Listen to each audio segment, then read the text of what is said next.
I don't know. You get warmed up for things. A breakfast bap could warm up your morning. Yeah, exactly. With a breakfast bap of podcasts. Exactly. That's the tagline. Breakfast. That's our podcast mission statement. To be the breakfast It's like baps not. of It's not as good as It's not as good as a full English. There's a little bit more effort than cereal, though. It's just warm. Yeah. You've gone to the bare minimum effort of making a fucking sandwich.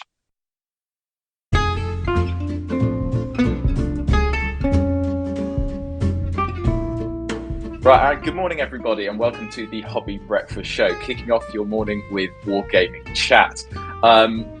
With me today are our regular hosts. We have the Mayor. Hello, everyone. Only a slight delay. And we have Onod. Howdy. Slight delay. And I am, as ever, OT. Today we're going to be talking about everybody's two favourite legendary legions in the Scouring of the Shire book. We have Defenders of the Shire and Sharky's Rogues. Good, right. News. There's not much news. Let's just start with that. I don't even know if there's any, is there? I don't think so. Nah, is there anything? I suppose we can talk about the made to order for the Breaking Fellowship. That is now. We mentioned it last week. We mentioned it last week. Last week it was saying that it was coming. Now we can say that it costs £55. It's about what we predicted. There's a Warhammer escape room in Nottingham that's just opened. That's a thing. I will not be going. Yeah. And 35 years of Warhammer 40k miniature, which is a Templar stabbing an orc. Okay, we will talk about that because I might buy that. Yeah, so you've been suckered back in. It's quite a good model. I wouldn't say I've been suckered back into 40k, but I'm as I like the Black Templars, but not really enough to collect full army because that's a hassle. I might buy that one miniature just as a little bit of nostalgia, and I might paint it. We'll see. Wow. You might find by the 8th of October I have decided it's a bad idea and I'm never going to paint it and I don't get it. But I might be just sucked in by the FOMO of it being a limited edition model. Yeah. Did you make a kill team of Templars? Oh, I could do, I suppose. You only need 6 minis. Yeah. You see, if they actually brought out a proper kill team, so I could take the neophytes and the initiates, then I probably would. Well, the intercession. Well, you could do the intercession things and buy a Templar upgrade set, or you could get the neophytes and stuff and use them as scouts. Because I think but you can't use them together, can you? No, you have to either do like 10 scouts or just the Marines. But yeah. I think if you did the intercessors, you could convert them to be Templars. You just need 6. But that's the issue. Like, if I could take both, I probably would do it because it's like a £35 box and they're nice. But I otherwise I'm not that fussed, and I don't really ever intend to play guilty. I'd only ever play against Matt, so.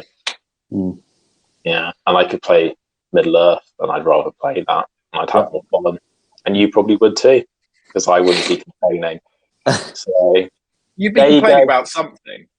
Well, yeah, but I wouldn't be complaining about it being kill team. So I see. Okay, about the very nature of the game you are playing. Yeah. Yeah. Wow. Yeah. Well, there you go. Good. I probably would actually.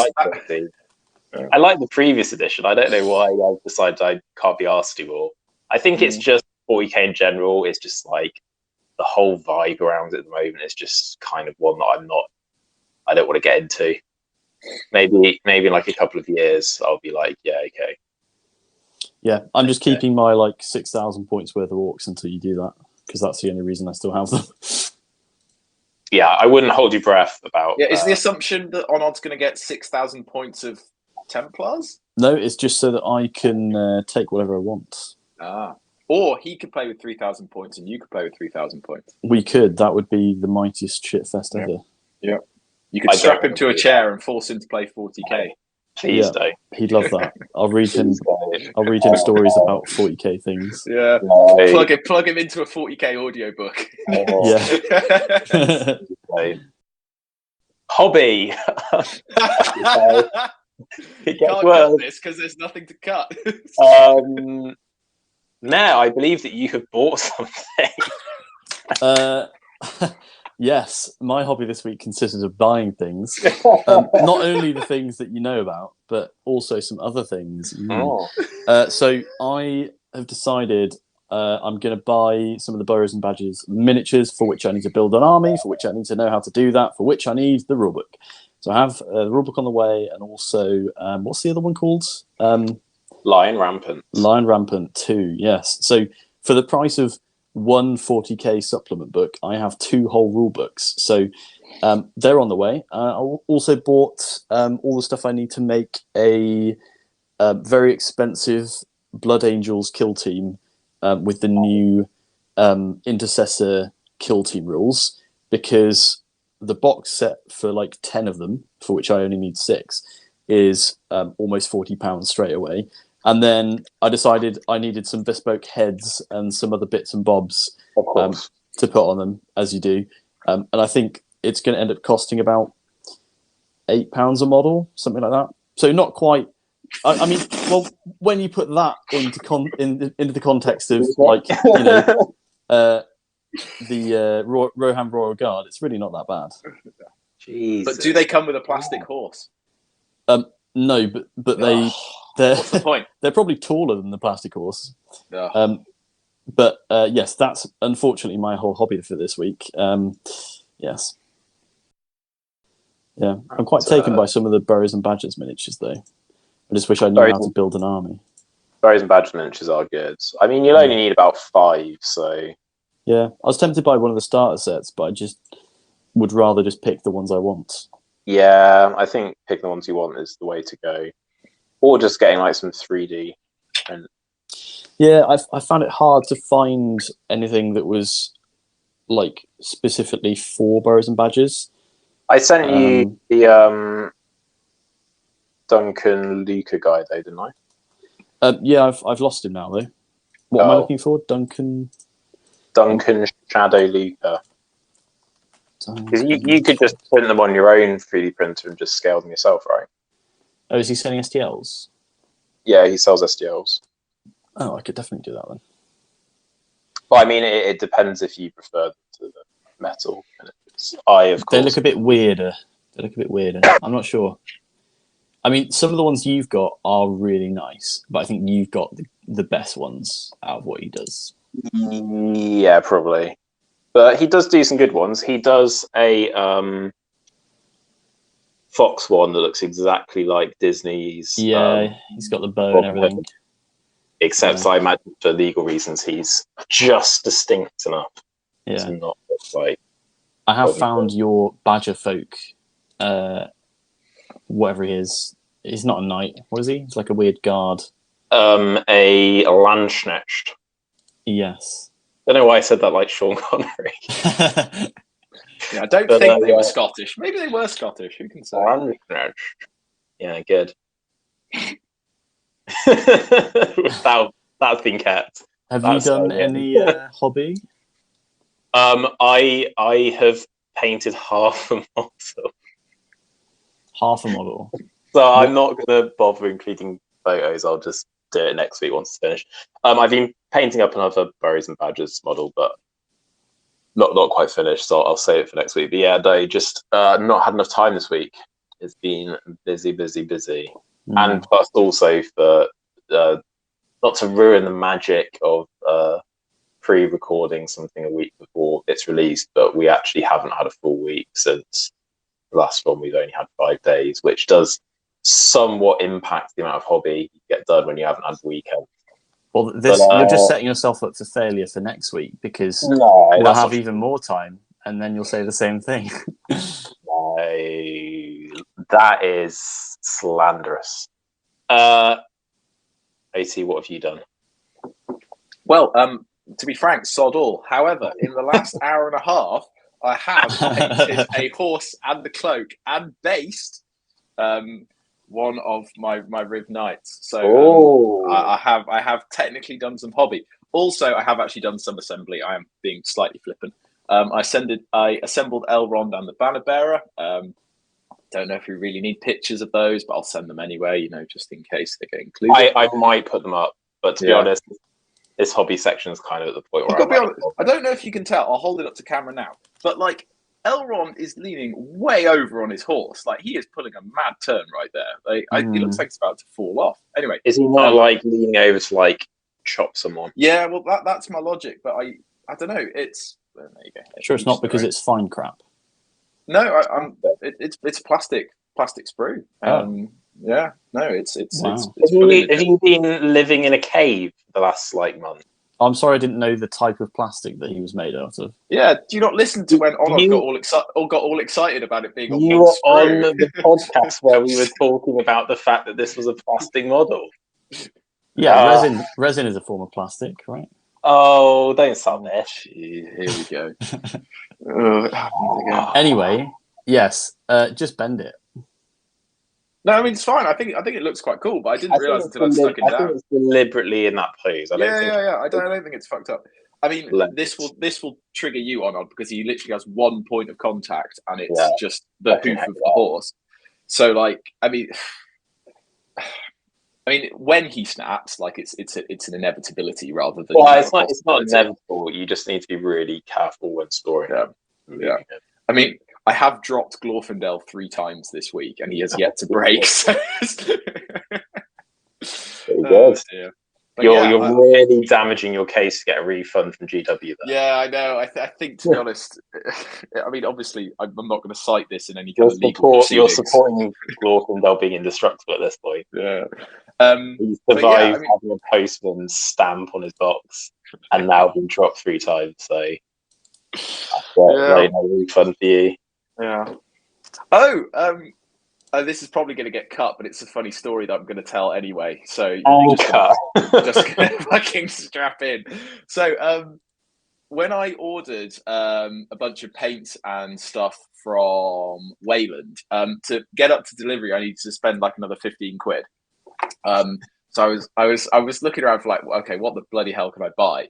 And then you could have just paid £3 delivery. Well, no, because wait till the end of the story because sorry. I thought the one army book I don't have is The Hobbit. Okay, and even though I have no intention of playing it, I was like, sod it, I'll treat myself. Payday's relatively recently. I'll buy the Hobbit book. Okay, so parcel takes a while to get here. Okay, that's fine. It was Royal Mail. They didn't make any mistakes. They just delivered it on time, as they do. S-tier delivery company.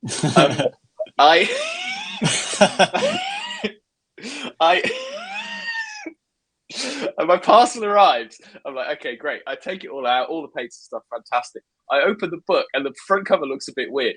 I go inside, and the whole thing's in German. Oh no! So I don't even. For fuck's sake! I don't even know how I did this. Okay, I spoke to Wayland, and they were like, "How the fuck did you do this?" And so I opened it. I was like, "Well, this is fucking useless to me." So I had to email customer support, being like, "What the fuck has happened here?" And they were like, "Okay, you're going to need to send it back." Presumably, you just clicked on the German version on their website. Yeah, I don't know how I did it. But the other thing was because Wayland literally send what you've ordered. It literally said Hobbit rulebook brackets GER, and I was like, what the fuck have I done? So anyway, I got free postage, but then to send it back to them, I had to pay for the postage. Right. Brilliant. All for a rulebook for a movie that you hate. So essentially, a German Hobbit army's rulebook has just journeyed across the UK and back, and nobody's made any money. But yeah, that was my slightly weird encounter. Well, the Royal Mail's made money. Yeah, that's true. That's true. Helping out local businesses, Yeah, I think you should have just learned German. Learn German. Well, because I was looking through and I was like, okay, I've got the points values at least. But then I was looking at the special rules and I was like, oh, well, fuck knows what this says. I got no idea. Google Translate. Google Translate has a function where you can just Use your camera. To be honest, if I'd rocked up at like, I don't know, a tournament or something with like a Hobbit rulebook in German, I think people would have had a few questions. No, I think they'd have to allow it. I don't think they could actually say you're not allowed the German copy. Yeah.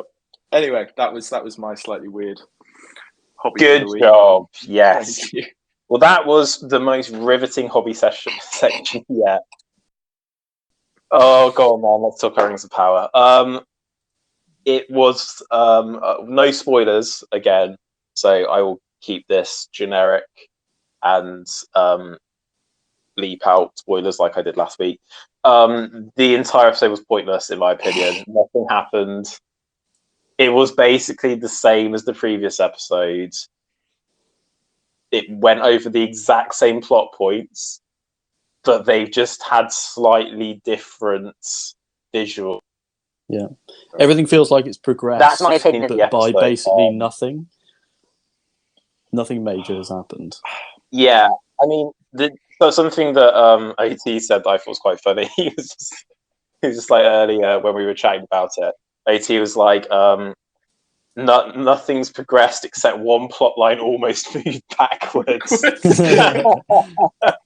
I think that pretty much summed up the episode. So there you go. Oh, it's so bad. I mean, I can't talk about spoilers, can I? There were certain scenes in this that I thought offered so little that you could cut them and just have a black screen in their place, and the episode would have the same fucking narrative content. Like, I feel it was like they were going over things again to check we'd seen them. And I was like, no, I watched the last episode twice. And you probably watched the what happened previously section that they did at the beginning. Yeah. Yeah. And I was like, I understand. Yeah, I get it. I'm not that hot on the law, but I understand what's going on. Okay. The thing is for me is in a vacuum, I actually preferred this episode to the last episode. I think pacing wise it was better. Yeah. But because it only covered everything that happened last episode, nothing new really happened. There was no character development really, not like proper character development. Characters did different things, but they didn't develop as people. It was just like when you actually look at it as part of the season, it was like, this is like a 4 out of 10 episode. Yeah. It looked nice, but it had no content. I mean, the last 2 episodes could have been 1 episode and it would have made no difference at all. Like, that's pretty much it. I think the consistent issue I've had with Rings of Power, and like the issue is only growing, is I just think the writers and the directors think the show's better than it is.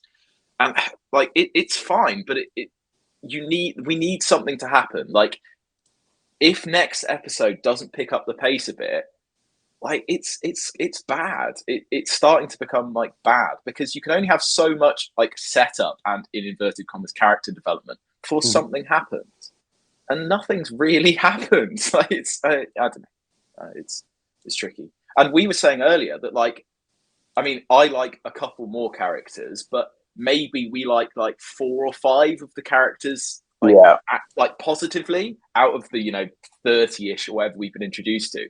And there are some that, especially in one of the plots, I won't mention which one, that both of us said, like, we hate pretty much everybody in that plot line, and it's just bad.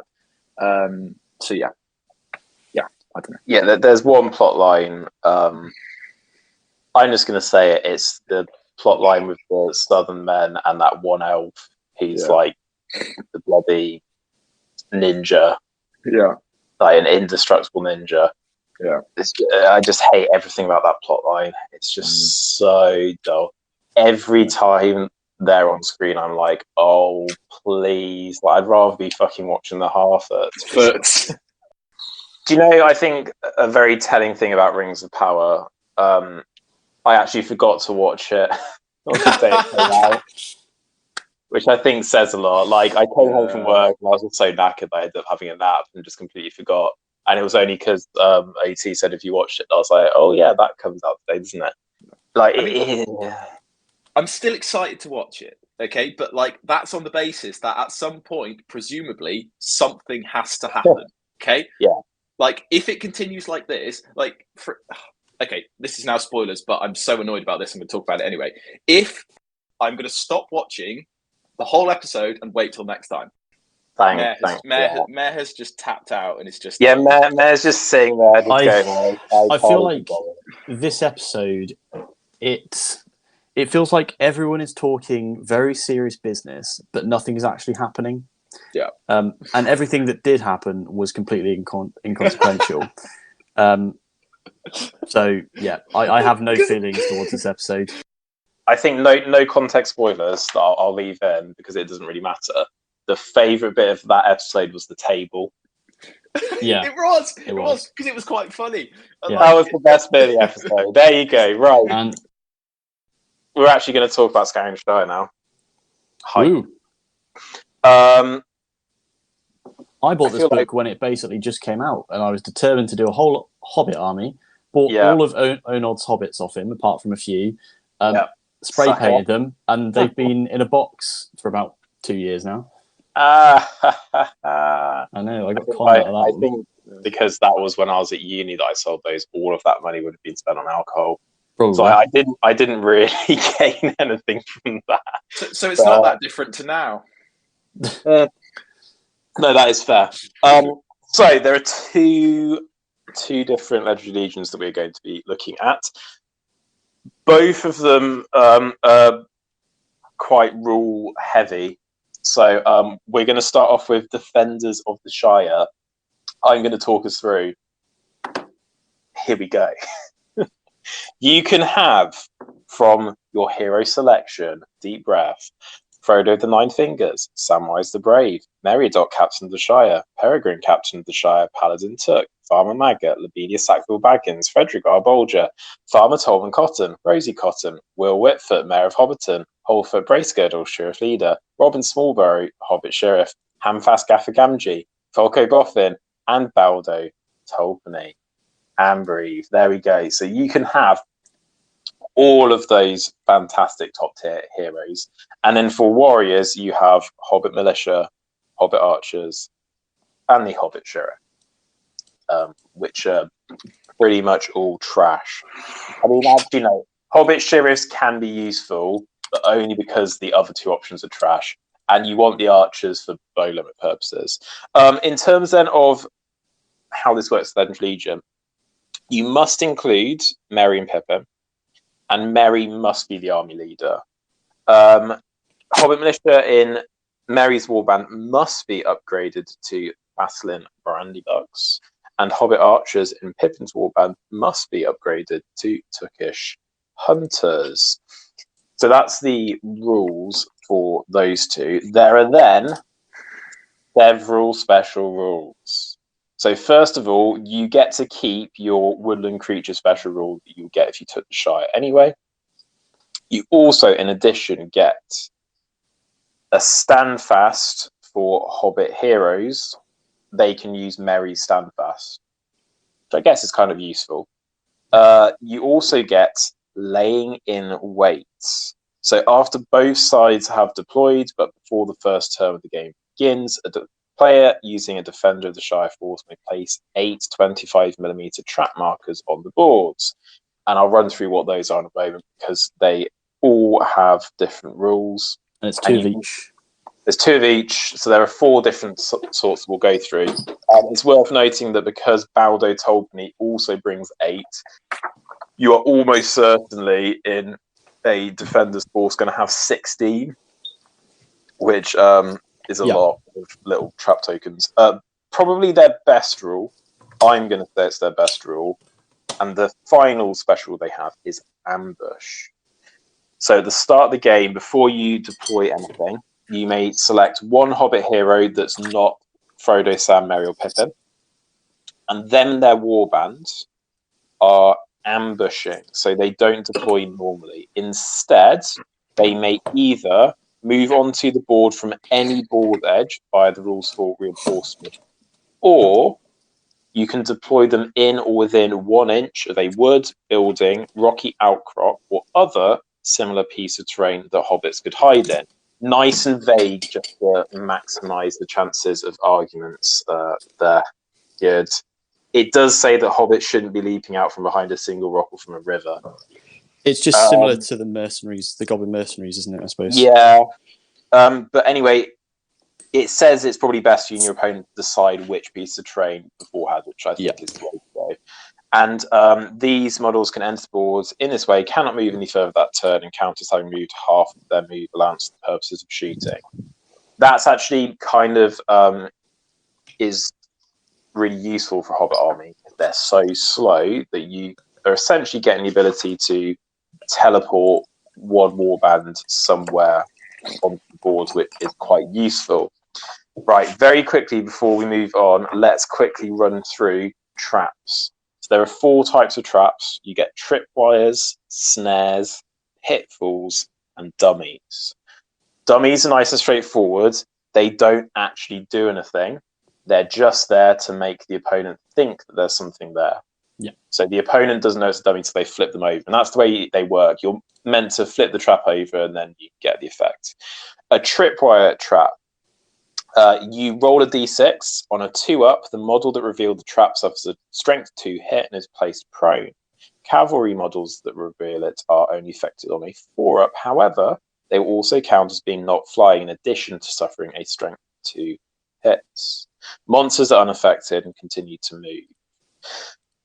Pretty useful. Obviously, if your enemy has a monster, they're probably going to use a monster to reveal these where possible, because all of the traps are unaffected against monsters.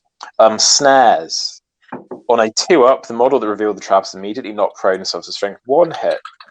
A model that is caught in a snare trap cannot move until they have freed themselves. They will not stand up if they win a fight and will always count as being trapped.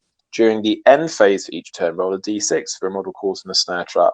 If the result is equal to or less than the model's strength characteristic, then the model has freed themselves and they immediately stand up.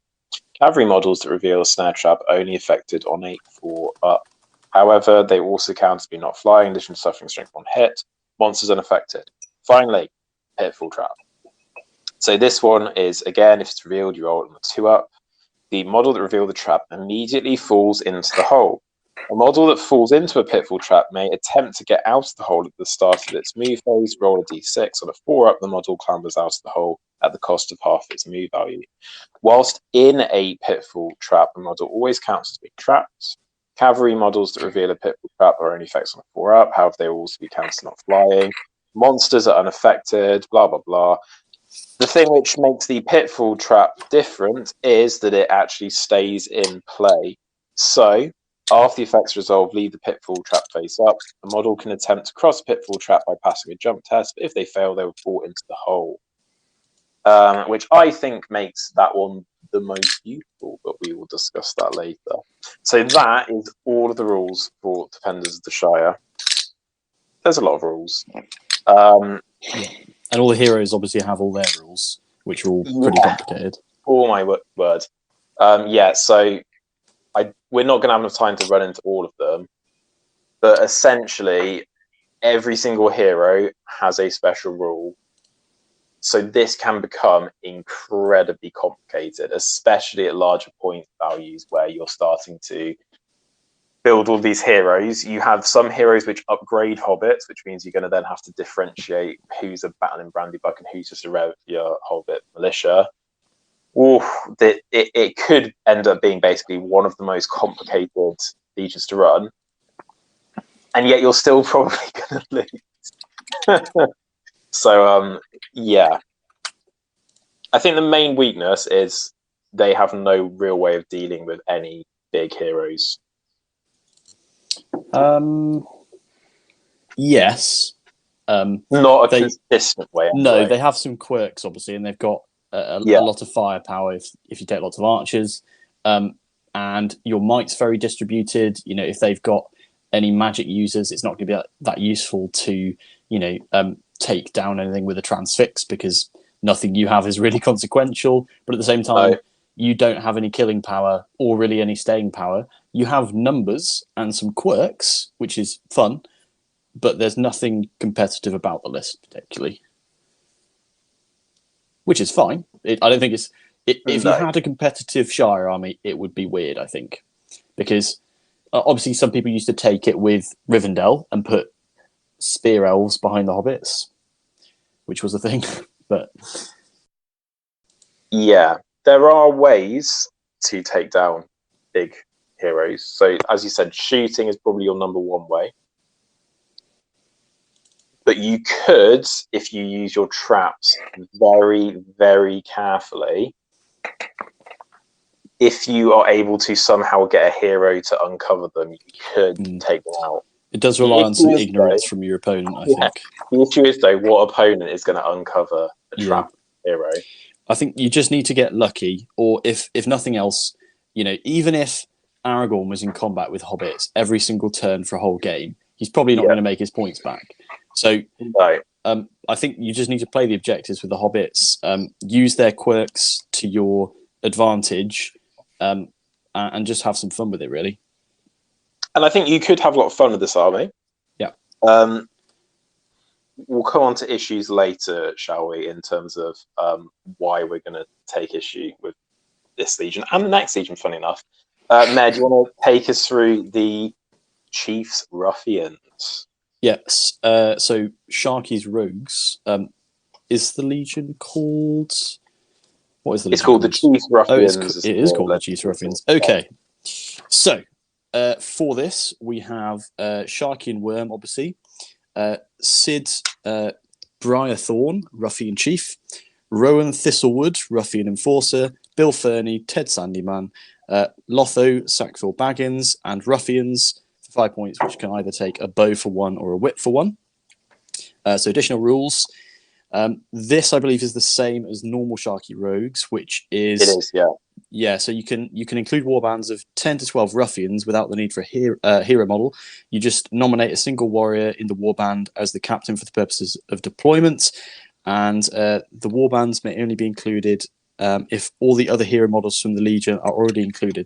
So you can't... Obviously, before there were no hero models, and that's why it was there. Now it's there, with the exception that you obviously have to take the 5 heroes that you can take, but even that is... about 180 points odds, maybe just under 200 points worth of heroes if you're not including Sharky and Worm. So as soon as you get to like 400 or 500 points, you're going to start to see warbands with just dudes, which, as I'm sure OT will tell us later, gets a little bit expensive. So special rules wise, you do what Sharky says. Sharky Stand Fast affects the entire battlefield. So that's fine. He is courage 4, so that's not that amazing in itself. He does have 4 will, but he's probably going to use those for his immobilized and terrifying aura. But I don't know. Maybe the wiser players will keep their will for passing the 1 courage test he needs to make. You also get that in the normal army list. So okay. that's not really a bonus of this Legion anyway. No. So Ruffian models get +1 to hit when using their whip, which sounds fine on paper, but they're hitting on 5s as it is. So hitting on 4s instead of 5s, I mean, it's not that interesting. A bonus. It's gonna add up though because you have so many. What proportion of the kits actually come with whips? Well, this is the problem. I shall hold back on my criticism. Okay. Essentially, looking at the kit, which is you get 12 models with £36 from GW.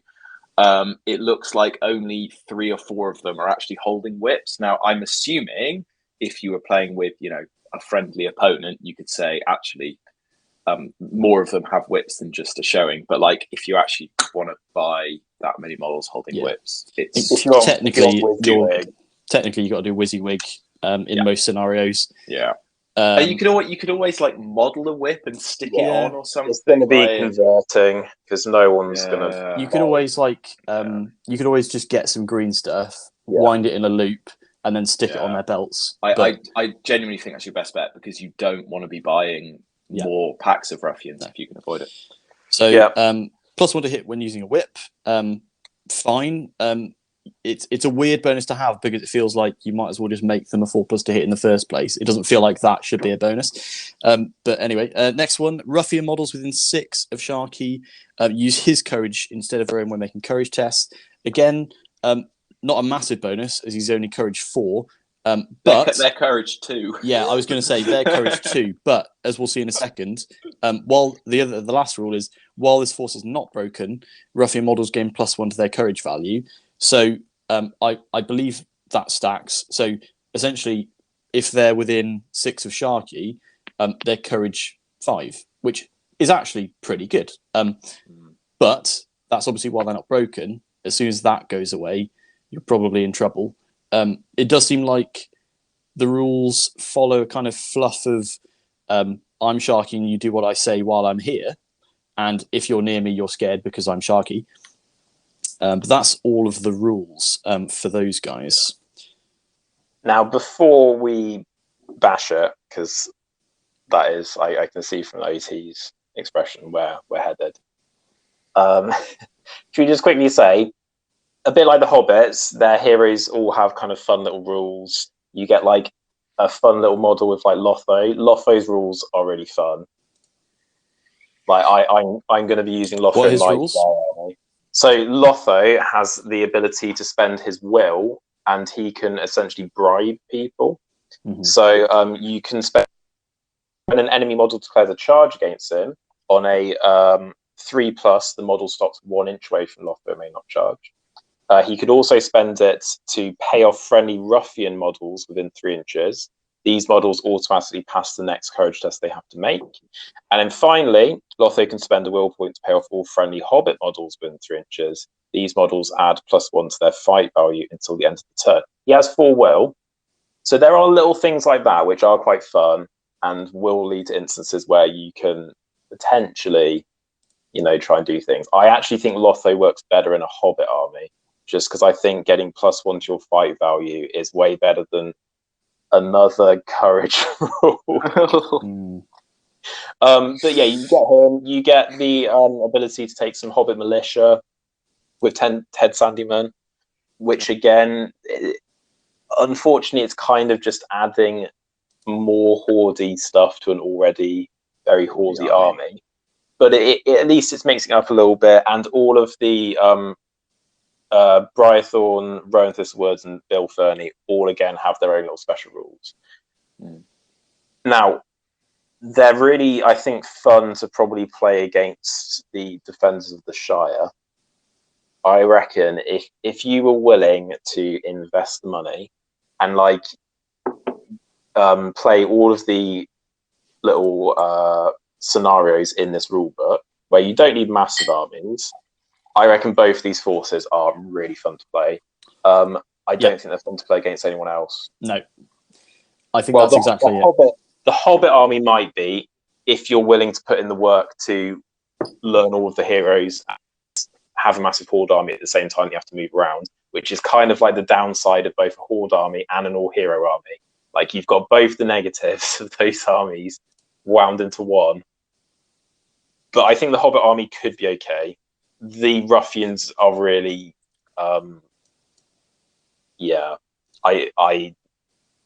let's start bashing them because I think there's going to be much more positive to say. I've seen someone play the Ruffian list. Yeah.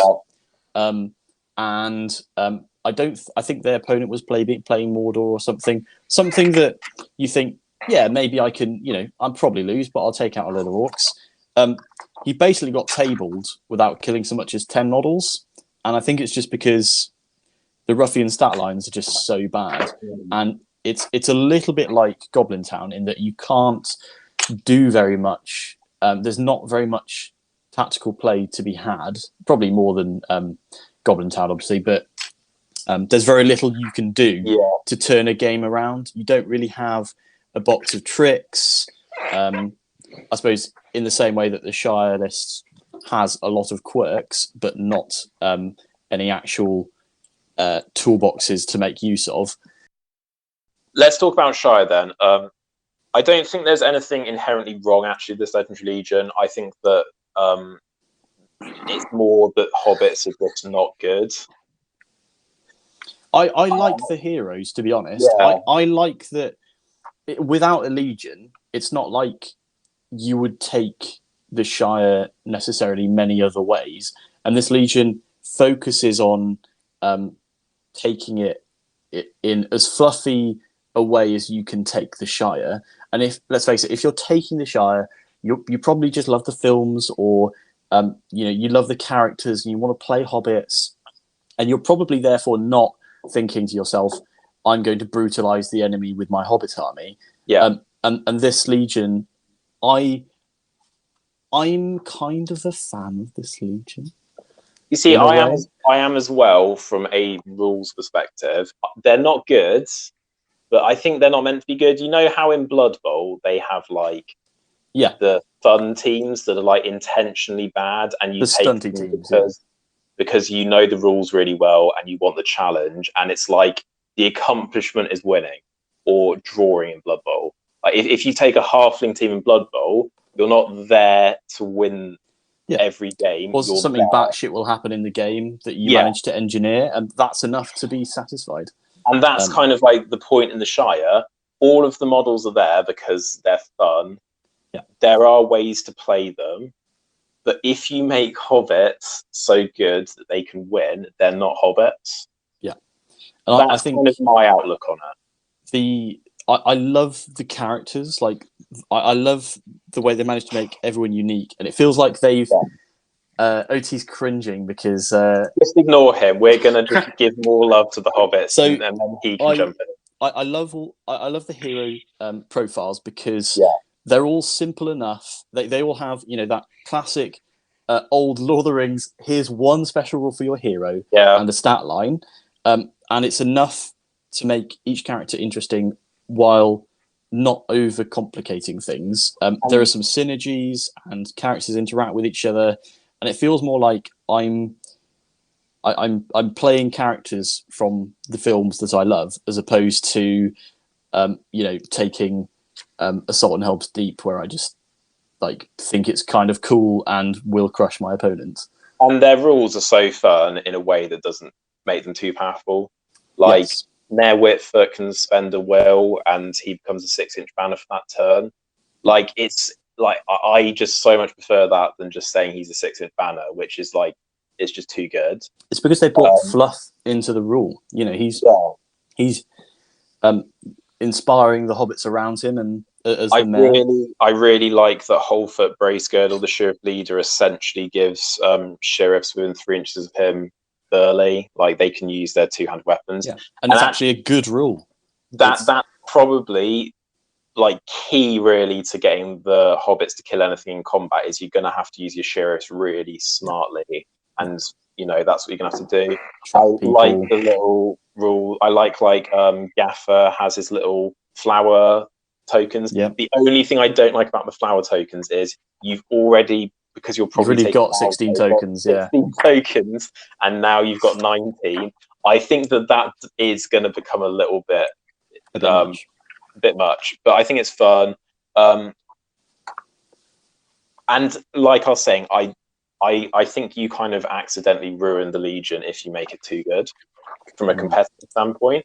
And my issue with the Hobbit Legion is more that it's astronomically expensive to build because everything is still in metal. Well, apart from the not Finecast. Speaking of, OT's about to explode unless we let him talk. Forge World resin models, which are really nice. Forge World is shit. You can now make it cry. Right, I'm going to talk. It's okay, Onod, because if we both go for fantastic, he'll just be overruled. This is not being a fantastic. Either of you will sleep at night if you put this in fantastic. Fuck off. Right. Okay. This Legion, it's quite expensive, but it's not as bad as you think. And I will say that it's currently the 5th most expensive Legion of the ones I've looked at, but it's that's actually not that bad. You'll be unsurprised that I have also begun to assign a tier list of expenditure within my Google Sheet. So there are basically 3 that are up stupid high expensive, and then there are some that just kind of are a bit pricey but not ridiculous. And I think actually for what you're getting, I think Shire is okay, because What's the damage? So you're talking about 110 to 115 pounds for a 400-point list, and then you're talking around 200 for a 650, which is about 30 and about 60 respectively over what you would normally expect to pay. But it's okay, and I think like the points you've raised are valid in that I think you're getting quite cool characters, and like the Forge World models, I haven't seen them in the flesh, so I can't confirm, but I think they look quite cool. Yeah, they are nice. And like I think it feels better than Ruffians, which I'm going to come on to later, and makes me quite angry and upset. Ruffians does. Shire, I don't know. I think Zorpsort was talking when he was reviewing Quest of the Ringbearer about what Legendary Legion should be. And I think it was just a throwaway phrase that he said, but I think it makes a lot of sense. You shouldn't be punished for taking themey lists. And I think the problem I have with this Legion is that it has buffs, but it doesn't have enough that make it feel more competitive. And I fully agree with what you're saying. It shouldn't be a top tier list, but I think there is a line between like the list being not competitive and the list being really bad. And I think this list is just a bit too bad. Shall we quickly talk about then?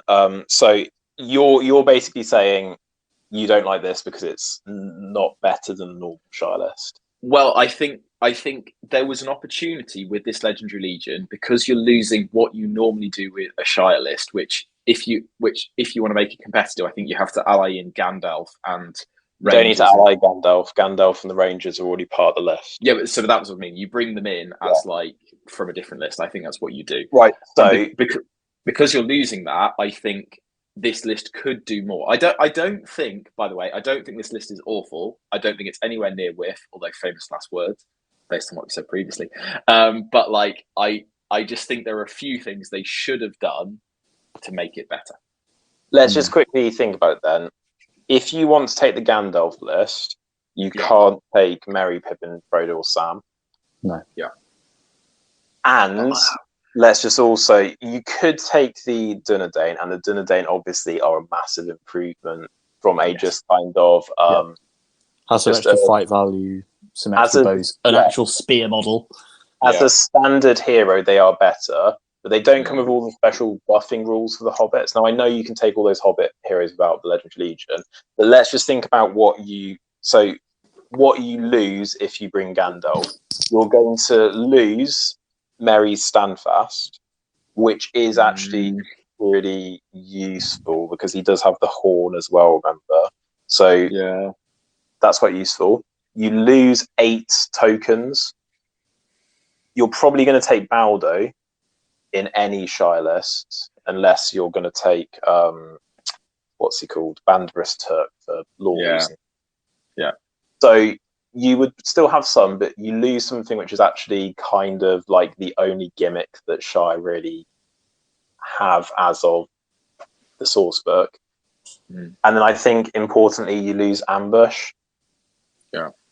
I think there is a case to say that the 4 heroes on ponies with the ambush and trap markers are as good as Gandalf, because Gandalf is only going to ever be able to cast 1 spell a turn. He's only got 1 attack or 2 if you mount him when he's charging. Gandalf's great, but he's only 1 model. I'm not so sure actually that trading him for the 4 big heroes with the Legion special rules, I think there's an argument for both. I think I'm sorry, big heroes. Please invert. They're big for Fire. Big They're heroes. The biggest Fire have. The problem is, even if you have Gandalf, he can only do so much because you can't. You don't have a killing power to combine with Gandalf's mischievous spells. You know, if you're controlling your opponent, fine, but you can't control them into a situation where you can kill them easily, and that's the problem. But I think what both of you highlighted with this, one of the issue this Legion has is it can't deal with big heroes. I think the one thing, the Gandalf doesn't do it perfectly, but he does slow them down. It can deal with big heroes, but you have to be really careful and you have to maneuver and you have to really play to your strengths. It's not easy, it's possible. But then if you take this Legion, you're saying I can't deal with big heroes. That is literally what you're saying with this Legion. You're saying if they bring a big hero, I'm going to lose. Whereas with Gandalf, not that you're going to lose, because even if they have a big hero, the problem is their big hero has no one important to kill. Yeah, their big hero can do whatever they like, but it's probably not going to do very much. The issue I have is a lot of, and especially after the games we played, a lot of it is about when you get broken or quartered. A lot is about controlling that.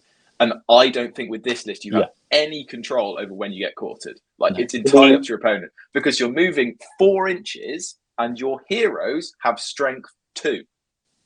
To be fair, though, it's worth remembering you as a Shire player are going to kill so few of your enemy's army that they aren't really going to be able to break at the right point themselves. So you probably are still more likely to break than them. But then they just won't engage with you because they're moving 1.5 times as far per turn and more if they're cav.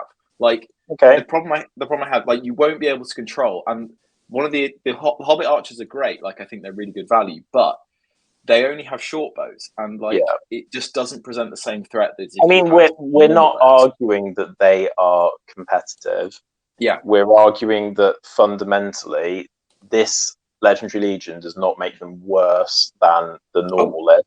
Yeah, they just play differently. I think I agree it's different, but like, I think I would argue that normal list is weak to very weak anyway. Like, I think there was just an opportunity with this Legion that hasn't been taken, and you can argue whether that's a good thing or not, to make them more competitive. And I just think, as a themey list, I think you're going to go, like, if you went to a tournament, you would probably have fun, but like, nobody's going to regard you as much of a threat. And I just wish it had a bit more to it. I think my thoughts on this is that I never want Shire to be competitive. Okay. And I realise that that's going to be frustrating because you're like, you want everyone to have an equal chance.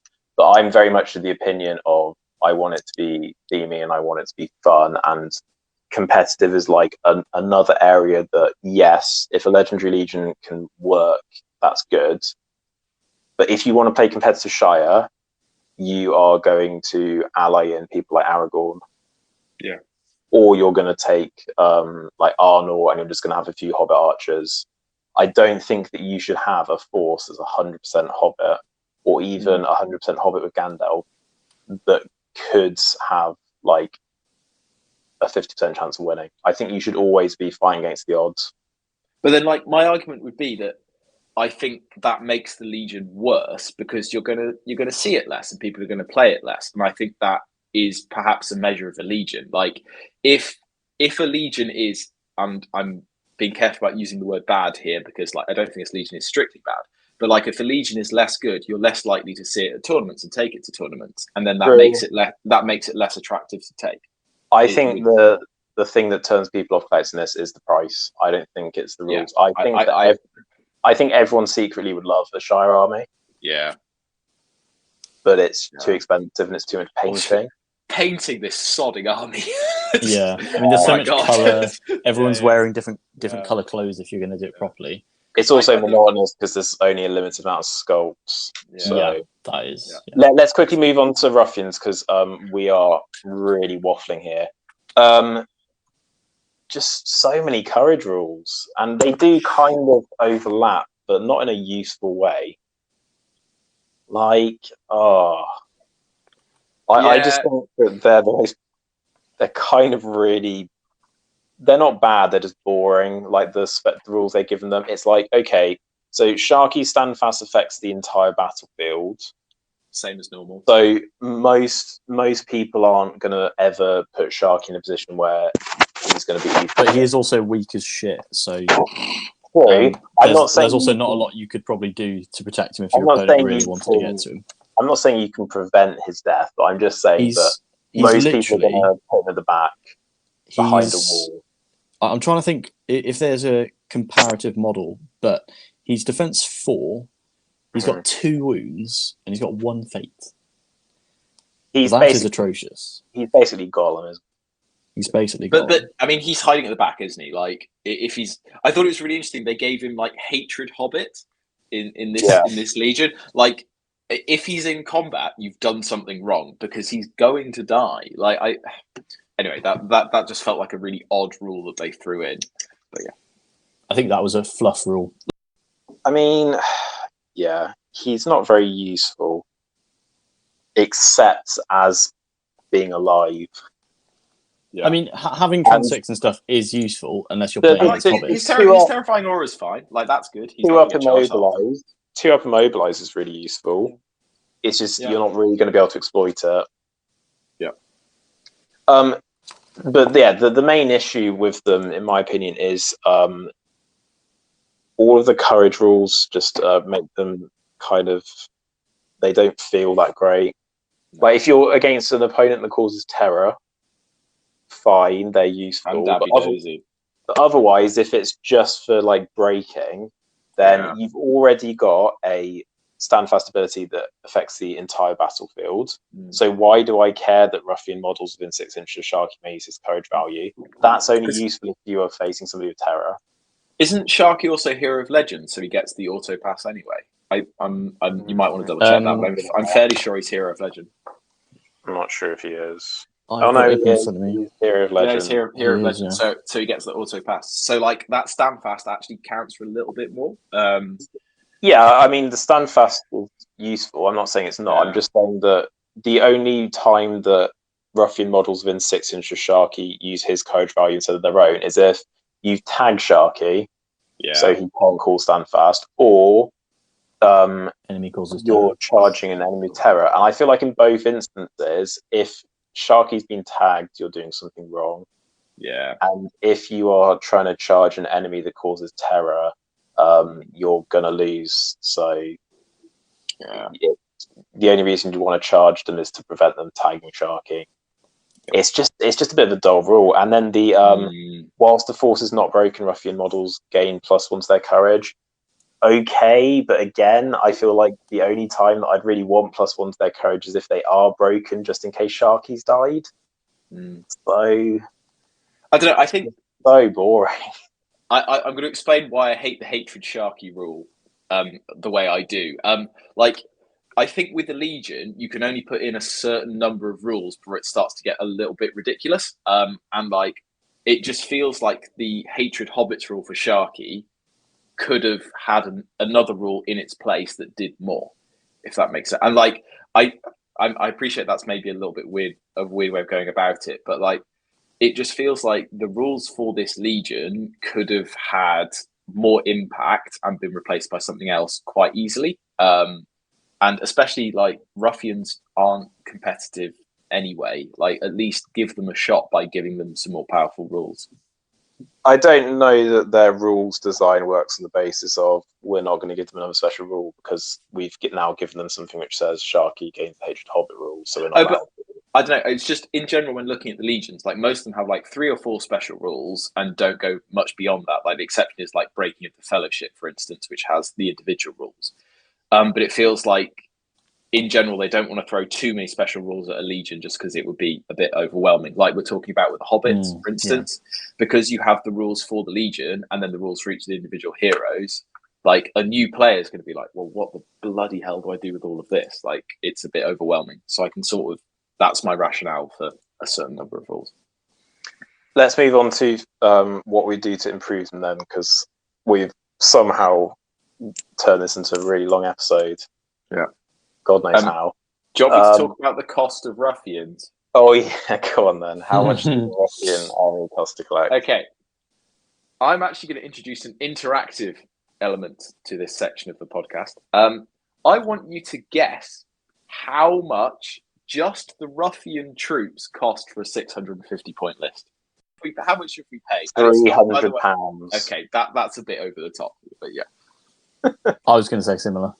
Wow. Okay. You're gonna be a little bit disappointed. It's just over £200 for just. They're very affordable then. For just the Ruffian troops for a 650-point list. For the 400-point lists, it costs about £165 to £170. For a 650-point list, it came to about £260, £270, depending on how many throwing weapons and stuff you put on people. This is including heroes, or this is including heroes from Forge Okay. World. I will make a point that the Tell Me a Tale Great or Small list included whips on everybody, which isn't included in the normal set. Yeah. So what you would have to do is green stuff on the whips, but it's so weird because if you're taking Ruffians, surely you're not thinking to yourself, I'm taking a really competitive list and I'm going to try and be competitive and win and put whips on everyone. Like, surely not. I don't understand. The problem is if you don't put whips on have. people, if you don't put whips on people and bows on people, you have to buy more fucking models. So like, it's actually a financially sound way of doing it. It's Unless you're converting, but yeah. Anyway, so we're going to now talk about how we could improve them. I mean, yeah, my only suggestion was to come up with a mechanic. I kind of feel like you should just completely change the way that you army build with these lists, because I think otherwise they're always just going to not really work. Like, if you wanted to make them work, I'd be tempted to do something like there's like with Ruffians, just say that they can't be broken unless you kill the heroes, and then just have, for every 100 points you're playing, just have so like for 600 points you'd have 6 models. They just enter the board edge every turn. Yeah. Well, so I had an idea. Just have something completely different like that, where you just keep spawning them, because I think otherwise it's just like they're a horde army, but they're bad and boring. So I had an idea similar to you, where I said that as long as you're not broken, when a model dies on a 5 or 6, the next turn it comes back in from a random board edge. So like it's a bit like the what's the Necromancer Legion called? You have one opportunity to roll that, or you just keep going. So no, for each model that dies, like so every time one of your Ruffian models dies, it comes back on as long as you're not broken. So like I think that would lean into the theme of like, if the battle's going your way, i.e. you're not broken, then more people are going to come and join. But as soon as you're broken, that stops happening. I think whether it's a 5 or whether it's a 6 would just depend on how hard you wanted to push it to make this Legion a bit more competitive. I think that's too good. Really, even on a 6+? Yeah, but how many models do you have? Well, I mean, you've got like, and they're going to die a lot, I think. Yeah, but then if they're dying a lot, like, okay, so I mean, in my, and you're not winning. Yeah, you're right. Like, if you're losing, then you're dying, and they're helping. But if you're already winning, you don't really get any help from it. Yeah, and I think that would kind of work. And also, it's only when you're not broken. So like, the lists I put together had, I think it was a model count of about 64, 65 for 650 points. Assuming like 1/6 of the time they're coming back in, you're only actually going to get about maybe 5 or 6 models before you're broken, and that's only about 30 or 40 points. That's the same as like an Andural upgrade.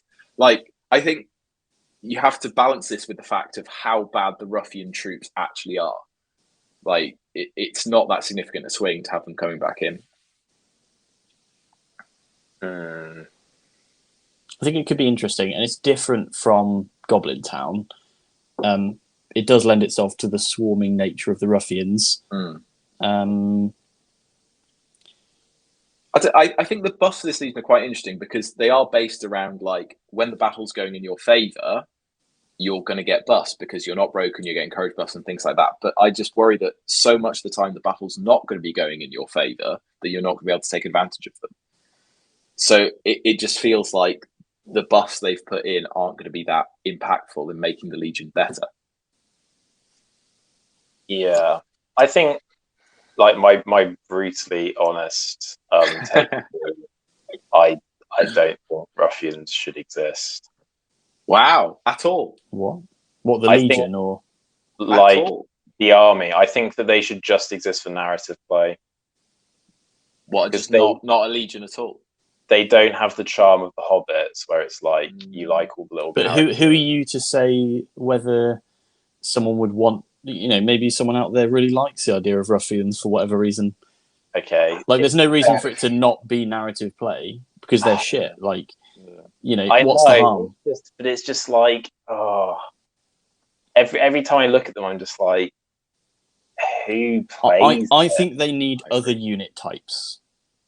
They need like, someone that's like, you need ruffians, you need brawlers, people who are a bit more half trolly, not quite half trolls, attacks. but they should have a unit with 2 attacks. A bit like the Feral something like that. Do you mean half orcs? What did I say? Half trolls. Half trolls. Well, yeah, it's too good. Just something that's around the 12 to 15 point range that you can have some elite dudes. Maybe separate the guys.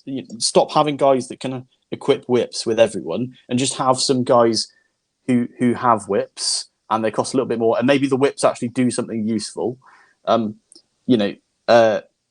Just create some kind of diversity. Have a spear model. They made these models practically new, right? Are they new? Are the Ruffians? No, the Ruffians are the old models, right? You can just buy more of them now. Is that right? Okay. Well, maybe they could have, actually built in some extra stuff. Are there meant to be orcs in the battle as well? No, there are no orcs, are there? It's all just Ruffians. Yeah. With both of the armies, really, they could have made some of the infantry more interesting. Or have some guys on horses. I mean, I guess what you're saying is hobbits have all of the little heroes that upgrade them, battling brandy bucks, Turkish archers. You could have given them something like that. Yeah. You could have had Sharky's lads or Briarthorn's boys. It's got to be alliterative, otherwise what's the point? Yeah, exactly. Yeah. Thistlewoods. Thugs. Nice, there we go. That was actually spontaneous as well. I hadn't pre-planned that. It's not even in the Google document. Furley's ferrets. Furley's fellas. Couldn't think fellas. There we go. That's better. Like football hooligans from the 80s. Yeah. They all get their own little chant / rule in their warband. Shit rule. Their own shit rule. Yeah. Throw glass bottle through window. They do have some interesting rules, actually. I don't know if you've had a look at like the fact that they can tie up enemy hobbit models if they win a combat and stuff like that. The issue is you have to be fighting hobbits. I know. Hobbits. Look, we all know that these legions are built to face each other. They're not built to be competitive against everything else. That's why they're in their own source book. I think we should dream bigger. I think we should expect more than just these two legions matching up against each other. But they're not proper armies. This is my whole point. They should be. They could have been had they put in more effort, and they haven't. But it would have made it less fluffy. And they're just like, okay, the only possible scenario anybody would use these is Shire against Ruffians, because people have 250 quid to spend on a Ruffians list. No, they don't. He is so angry. I think I'm going to have to cut some of this because he is actually fucking just fully. I'm genuinely really triggered. The thing is, though, Matt, is when you're saying, they're meant to be played against each other. This is kind of my point, though. It could just be a narrative list. It could just be a narrative. What do these legions do? What purpose do they I suppose that you could have made it into a bit like. Are there actually? Yeah, there are. So could you just do, like you're saying, have the narrative scenarios that are in here, just tell us what to use as the armies, and that's it. I think the legendary legions exist because if you're going to build up the forces to do all the scenarios, you will end up with enough of the legendary legions. So the legendary legions are there as like a bonus for the people who want to do all the narrative stuff, so that they have something to do with their models after they've done it. I suppose it would be disappointing if you'd done all this for narrative, wanted to go to a tournament, wanted to show off all the models you have, and didn't have at least some way of taking them in a vague and competitive way. Which speaks to OT's point of, maybe make it a little bit more competitive. I do really feel, though, that I don't think anyone does Scouring of the Shire to play the Ruffians. No, but there is one person out there. There is one person out there, I guarantee, who has collected these for the narrative scenarios. I might go to a tournament. Maybe I'll win a game. And they've arrived and they've been like, I've wasted my time. Everyone's better than me. Yeah, but if you're cooking with shit, you're gonna get a shit sandwich. Yeah, but what you could do is you could dress up the shit sandwich as a breakfast wrap and sell it as A breakfast shit sandwich. I get 7 subscribers on YouTube. Oh, So should we rate these? Oh, what's the fucking point? I just want to say, have we even done fixing the Shire? Or are we just going to say that they're fine? Talk about the show. I've got a few ideas. Yeah, let's do that quick.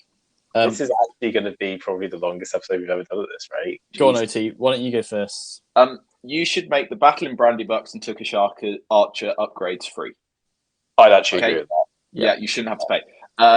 And there's a few other things like, I think weirdly this list's quite good against magic, so because they're all resistant to magic, it's actually quite strong. So I wouldn't do anything with that.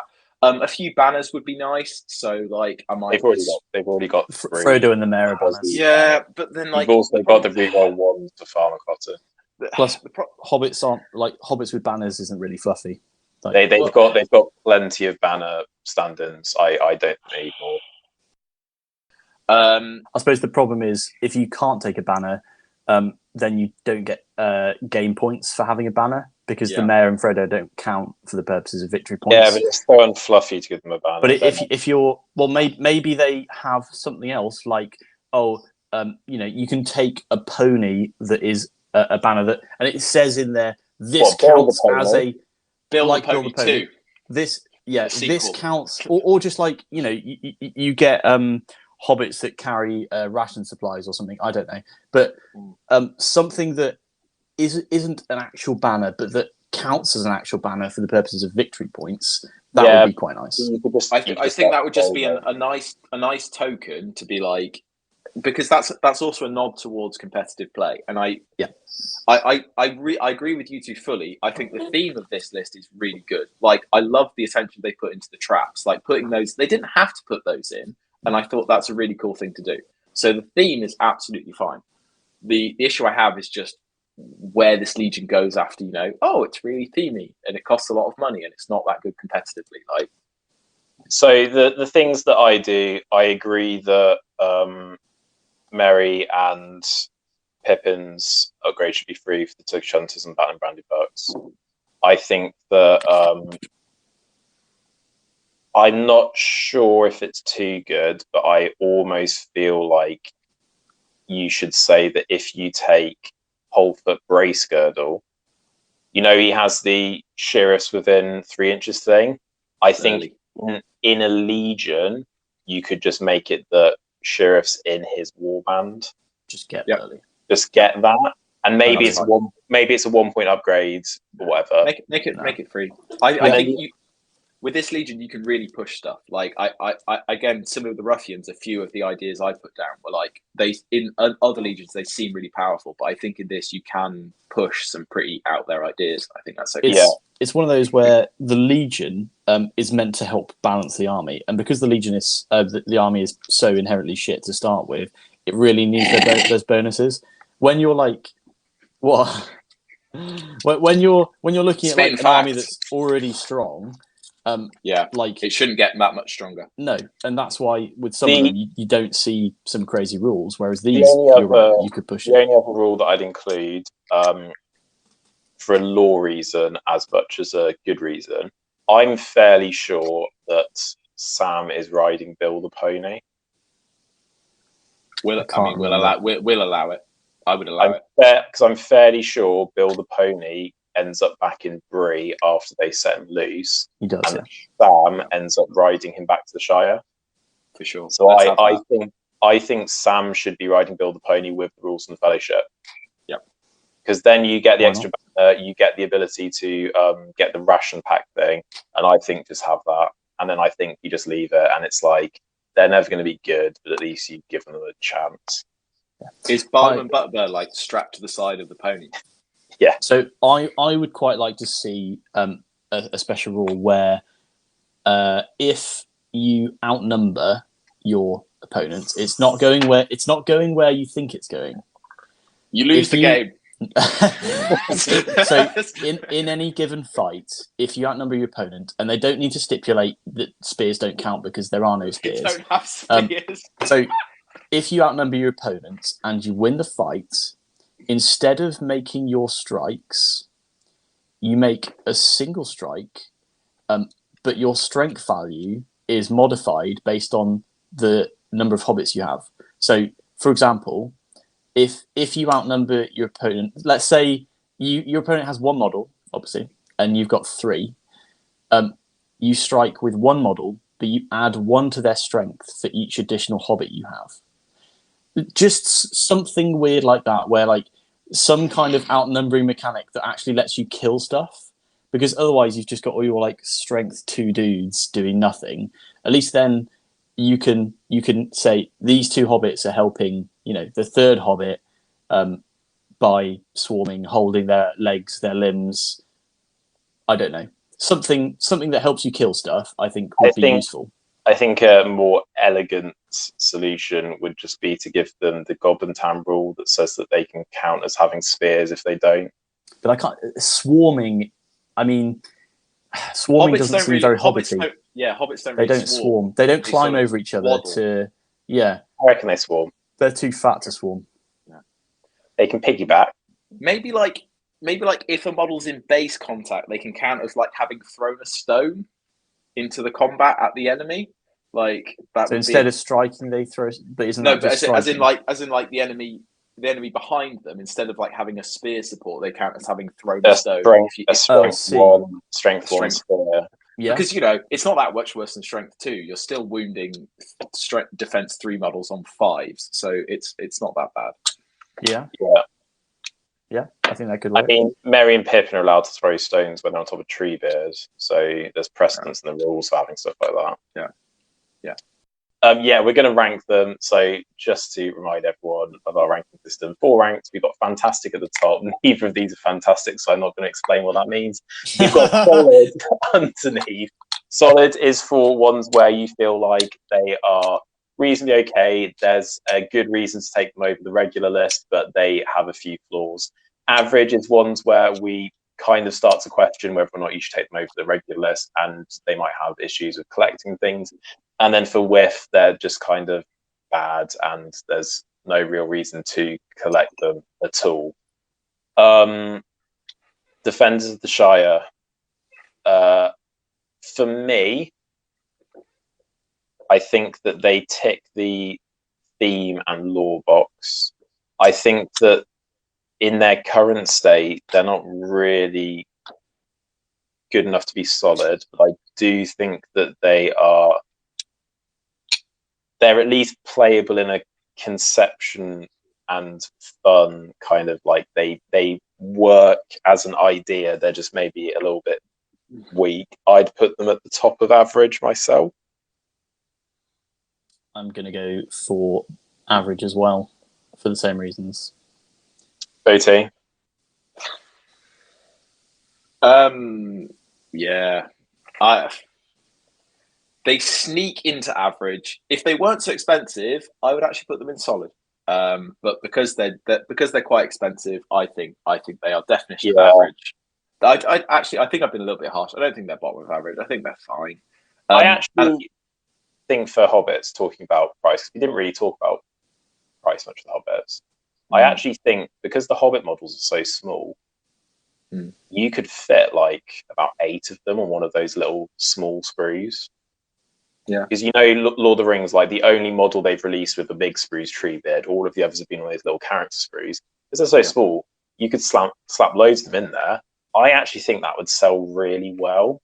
Yeah, if you put 4 archers, 2 sheriffs, 2 militia, and you maybe had like head swaps, I think that kit would sell really well. I think that they should do that, but obviously they're not going to because they've already released this book. Because there is the multi-pack of like the metal molds being put together. But like it doesn't save you that much money, and the problem is it's a horde army that you have to buy in small packs of metal, and that's bad. That's bad. So like I fully agree. Put them on a plastic sprue, and I think it's genuinely really impactful. So they have such nice hero sculpts now. Like those forge sculpts are so nice. It's like it's a shame that they didn't just invest a little bit. It's like I could reasonably believe that they would sell as many of those little Hobbit sprues as they would, say, Earwyn. Yeah, and like the other issue I have is they've put effort into these Forge World sprues. Like, let's be honest, the whole thing is Games Workshop anyway. But you're not going to see them on the table because nobody's going to take Hobbit. Well, And that sucks because these models are really cool. They put time and effort into them, and you're not going to see them on the table. Like, it's frustrating. So we're putting them in average. Yeah, and I think we can agree that they're deserving of average. Mm-hmm. Ruffians are a whiff, right? They're the worst Legion in the game, bar none. They're awful. So big old whiff as well. For so many, they're not fun reasons. They're not easy to collect. They're not fun to paint. They're not fun to play. They're not fun to play. The other thing is, they're not that exciting from a lore reason either. Like, they're just some guys that turned up to bully some like small people. Do you know what? I've got the Ruffian thing from GW. There are duplicates of every single one in the pack. So like, it's not like you're buying 12 individual models 5 times over. It's that you're buying duplicates of 3 or 4 models 5 times over. And imagine painting that. Like, actually imagine sitting down and painting that. I think there's only 4 sculpts Ruffians, right? Every single Ruffian is one of 4 different sorts. Yeah, hang on. 1, 2. No, 5. not right. Sorry, there's 5. There's 5. 5, okay. 5 sculpts. There's more than 5. Well, you get the heroes, but I'm talking about like the metal troops. Yeah, 1, 2, 3. Yeah, I'm looking at it on screen. There's 5. You've got one with a drinking vessel, one with a knife, one with a club. Yeah, one with the bow like that. 2 different arch posers and 1 with a whip. So is that 5 or 6? What's 5? 5. Yeah. So that means in an army of 60, you're going to have like at least 12 duplicates of each model. They're just awful. I can't believe we spoke for so long. We could have just said they're awful and just moved on. That certainly was a breakfast nap of an episode. With some unexpected barbecue sauce in there for some reason. So next week we are going to be taking a pause from our Legendary Legions. We will be returning in a fortnight with War Rohan. We're going to take a little break. So what we're going to be talking about is we're going to be thinking about a new mechanic we'd like to add to Middle Earth Strategy Battle game. Ooh. And then we're also going to be discussing a unit that we have seriously under or overestimated before we played it and then had our expectations crushed. That's going to be the topic of conversation. So there we go. We'll also do some hobby. Maybe. I mean, will because this is an interesting question, because like we did say we'd do hobby for this episode. And like I can only speak for myself, but in the 30 minutes preceding the episode was the only time I actually did any hobby this week. I am making a firm promise to the listeners that OT will have painted 3 Rivendell Knights by next week. Good. So we're going to say goodbye there. So goodbye from the incredibly angry but not racist OT. Thank you, guys. It's been a pleasure. It really has, and it's also a goodbye. I mean, that's a lie. The much calmer but slightly infuriated. Nah. Goodbye, everyone. Have a lovely week.